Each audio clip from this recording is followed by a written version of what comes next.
Hi everyone, my name is Michael Bailey and welcome to my course TeamCity Administration. I'm a software consultant at InfoJolt. TeamCity is powerful continuous integration software developed by JetBrains. You can use TeamCity to set up build and deployment pipelines to rapidly ship high-quality, bug-free software. In this course, we're going to follow the story of a character named Nathan at the fictional company Carved Rock Fitness. Nathan is familiar with the basics of TeamCity, but needs to step up to his new role of being responsible for the administration of the environment. Some of the major topics we'll cover include recovering from disasters, configuring authorization and authentication, making efficient use of build agents, extending TeamCity with plugins, and monitoring performance.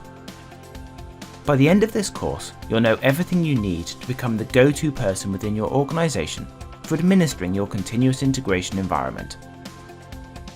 Before beginning the course, you should be familiar with the basics of TeamCity.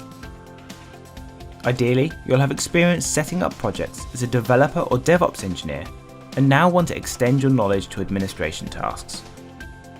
I hope you'll join me on this journey to learn how to optimally configure your environment with the TeamCity Administration course at Pluralsight.